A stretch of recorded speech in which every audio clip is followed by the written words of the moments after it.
the world, shrouded in darkness. The darkness we see is not merely the absence of light, but a profound shadow cast by the weight of human sin, a separation from the light of God. Yet, in the midst of this darkness, a Savior emerges, Jesus Christ, the light of life, stepping into our brokenness to bring salvation. Nikmati penjelasan dari hambanya yang menyampaikan firman Tuhan hari ini. Dan jangan lupa subscribe, like, komen, dan share. Terima kasih. Di hari ini saya tidak panjang untuk sampaikan firman Tuhan, poin-poinnya saja. Tapi kita belajar mengerti. Kita ambil dari Kisah Para Rasul pasal yang ketiga, ayat yang ke-21. Ini temanya tentang pemulihan, ya. Pemulihan. Saya baca ayat ini. Kristus itu harus tinggal di sorga sampai waktu pemulihan segala sesuatu, seperti yang difirmankan Allah dengan perantara nabi-nabinya yang kudus di zaman dahulu. Ada kata pemulihan segala sesuatu. Bukan sebagian, tapi segala sesuatu. Ini adalah sebuah peristiwa di mana Petrus berkhotbah di Serambi Salom. Ada konsep-konsep yang harus diubah. Namanya konsep tradisi. Dan sampai hari ini konsep ini berjalan. Karena dianggap konsep tradisi ini hak paten. Nah, dan bahkan di dalam komunitas apakah namanya gereja, konsep ini selalu digaungkan. Konsep apakah itu? Setiap berkumpul bersama-sama selalu ada ajakan. Mari kita berdoa seperti Tuhan Yesus ajarkan kita berdoa. Yaitu doa Bapa kami. Padahal sesudah kebangkitan Yesus, jelas sekali Petrus menjelaskan dalam pasal 4. Di bawah kolong langit ini tidak ada nama lain yang diberikan kepada manusia yang olehnya kita dapat diselamatkan. Konsep dulu apa? Dengan berbuat baik orang diselamatkan. Tapi konsep yang benar sesudah kebangkitan Yesus, Yesus sudah membayar lunas hutang dosa kita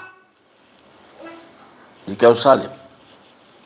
Kata sudah selesai artinya proses hukuman dosa itu yang manusia harus tanggung. Tapi Yesus sudah memikul semua utang dosa manusia di dalam tubuhnya.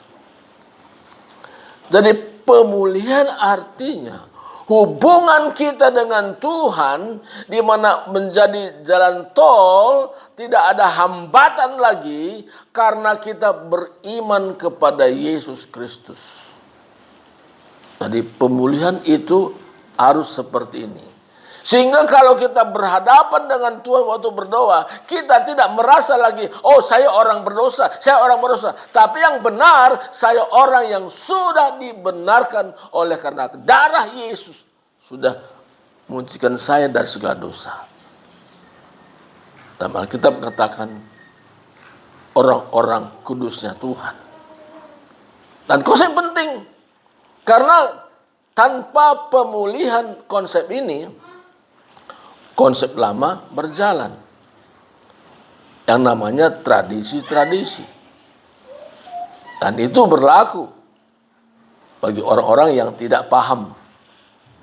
Tapi kita yang ada pada saat ini tidak menjadi satu aturan dalam kumpulan. Kalau mungkin secara pribadi boleh, tetapi jangan diajak untuk bersama-sama menyampaikan doa apa yang Yesus ajarkan kepada murid-muridnya. Jadi ketika pemilihan terjadi, kita tidak merasa orang yang dihukum. Karena katakan dalam Roma pasal 1, di mana tidak ada penghukuman bagi mereka yang ada di dalam Kristus Yesus. Artinya, 8 ayat 1. Oke, makasih. Ya, 8 ayat 1. Tidak ada penghukuman. Artinya, waktu kita berhubungan dengan Tuhan, kita bukan merasa lagi orang berdosa, tapi orang yang sudah dibenarkan. Segala utang dosa kita, Tuhan sudah selesaikan. Ini pemulihan yang pertama, yaitu hubungan kita dengan Tuhan sudah diselesaikan. Tuhan sudah membuka jalan baru bagi kita. Luar biasa. Saya dulu sebelum mengerti ini, saya bisa ikut-ikutan, ya. Orang buat begitu saya ikuti karena kurang pengertian. Tetapi ketika saya mengerti, saya tidak mau menjadi orang ikut-ikutan. Ya. Tapi saya punya pedoman. Apa kata Tuhan melalui firman-Nya. Pemulihan yang kedua, pemulihan hubungan sesama. Bagaimana hubungan sesama itu juga harus terjadi. Nah, karena sesudah Yesus bangkit dari kematian, ajakan Tuhan melalui firman-Nya di dalam Efesus pasal 4. Efesus pasal 4 dikatakan,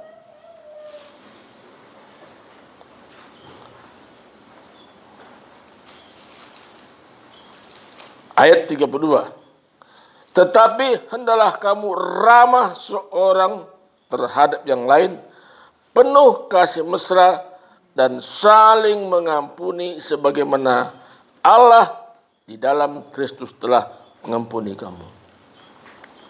Jadi pemulihan hubungan ini sangat penting. Jadi tidak ada istilahnya, ya kalau dia yang bersalah, dia dong datang kepada saya.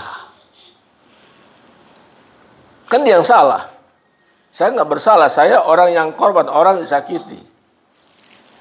Tetapi dari firman Tuhan ini mengajarkan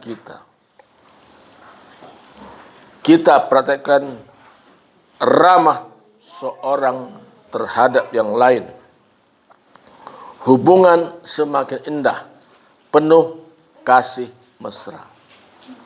Saya sampaikan sesuatu kepada istri.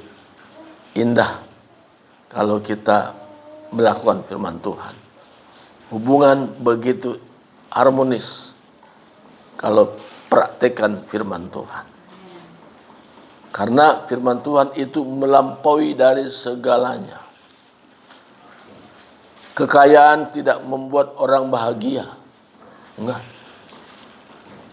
Harta duniawi tidak membuat orang bahagia. Tetapi orang yang mempraktekkan firman Tuhan, dia pasti mengalami kebahagiaan. Jadi penting sekali pemulihan ini. Misalnya dalam keluarga. Bagaimana komunikasi satu yang lain. Kita komunikasi bukan hal-hal penting. Tapi hal-hal biasa, tapi nanti sampai kepada topik yang kita akan bicarakan. Dan hubungan ini sangat penting dipulihkan, yaitu hubungan sesama. Terutama dalam keluarga. Baik anak-anak, hubungan sesama dengan yang lain. Yang berstatus hamba Tuhan. Perlu pemulihan. Karena yang menghambat manusia untuk berhubungan dengan Tuhan, kalau hubungan sesama tidak dibereskan. Ada pemberesan. Jadi saya sebagai hamba Tuhan belajar senantiasa mempraktekkan ini. Ketika saya belajar, saya mengalami bagaimana indahnya sebagai hamba Tuhan, bagaimana indahnya dalam melayani, bagaimana indahnya kalau benar-benar pedoman hidup kita adalah Tuhan melalui firman-Nya.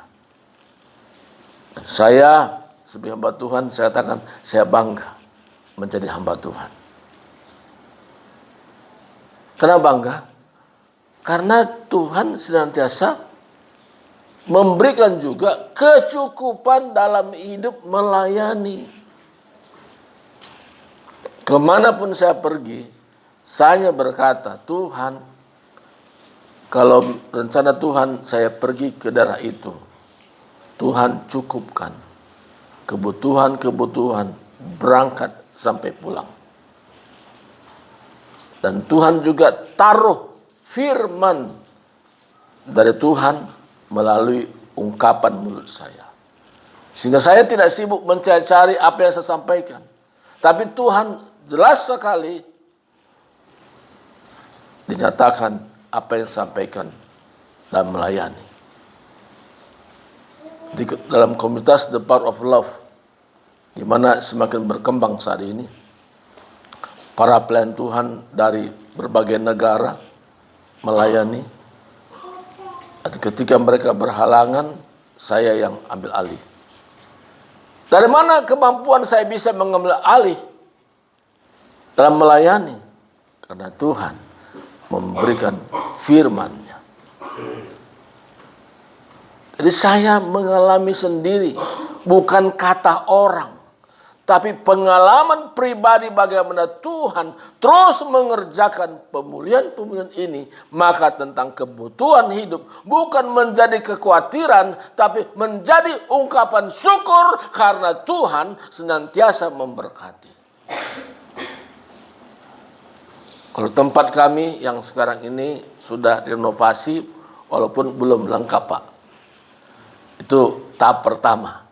Tapi nanti saya undang kita yang mau mungkin berkumpul, ngopi-ngopi sana, atau makan siang pun tidak apa-apa. Ya, nah tempat itu. Tapi tahap kedua akan terus berjalan. Dari mana semua itu? Tuhan yang persiapkan. Tuhan yang mengadakan. Baru ini saya tanya Pak Sam itu meja terapi itu pakai nggak Pak? Waduh, saya tanya dulu orangnya. Saya berdoa, Tuhan, biar siapkan dana untuk itu. Dan kemarin sudah diantar untuk meja terapi, untuk bed terapi itu. Nah, jadi terima kasih Pak Sawam ya. Jadi Tuhan siapkan semua. Apa yang tidak mungkin bagi manusia, itu menjadi mungkin bagi Tuhan. Tuhan adakan semuanya. Saya percaya proses kedua pun tahap di mana pengerjaan renovasi itu Tuhan adakan. Tapi kenapa bisa Tuhan adakan? Karena kita senantiasa berbicara apa visi misi Tuhan ke depan yang Tuhan siapkan. Kami tidak berbicara tentang kebutuhan hidup, tapi berbicara tentang tujuan Tuhan melalui hidup kami. Dan sekarang sudah terbuka lagi pelayanan on-site seminggu sekali. Jadi kami melayani online dan on-site. Dan mereka memang minta, Pak, kita jangan hanya online saja, tapi on-site juga. Nah, itu kerinduan mereka, dorongan mereka untuk bisa on-site atau tatap muka satu dengan yang lain. Itu sebagai bukti bahwa jawaban-jawaban Tuhan terjadi bagi kami. Kebutuhan hidup, cara Tuhan mempersiapkan semua. Bukan cara kami. Dan Tuhan senantiasa menyatakan kuasa-Nya, menyatakan kasih-Nya ketika berdiri dalam kebenaran firman Tuhan. Jadi pemulihan ini penting sekali. Pemulihan pribadi. Bagaimana hubungan kita dengan Tuhan, bagaimana hubungan dengan sesama. Dan yang ketiga, selanjutnya saudaraku, Tuhan mau bahwa kita betul-betul bergantung sepenuhnya kepada pimpinan Tuhan. Tidak bergantung kepada apa kata si A, apa kata si B, atau si C. Tapi apa kata Tuhan. Tadi malam ada teman, dia bingung. Dia cerita sama saya. Kenapa bingung? Menurut pandangan si A begini. Pandangan si begini. Bagaimana saya Pak katanya? Saya tanya, apa kata Tuhan? Dia tidak bisa menjelaskan.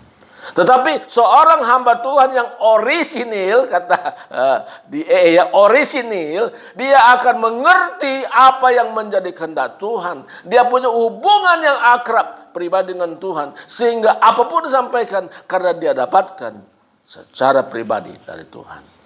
Inilah firman Tuhan hari ini. Tuhan berkati, mari kita berdoa. Terima kasih Tuhan, hamba-Mu sudah berhenti menyampaikan firman-Mu, tapi Roh Kudus menjabarkan ke dalam hati kami, sehingga kami semua bukan sekedar pendengar, tapi menjadi pelaku-pelaku firman-Mu, dan banyak orang diberkati lewat rahasia firman-Mu diungkapkan kepada kami. Di dalam nama Kristus kami berdoa. Amin. Terima kasih buat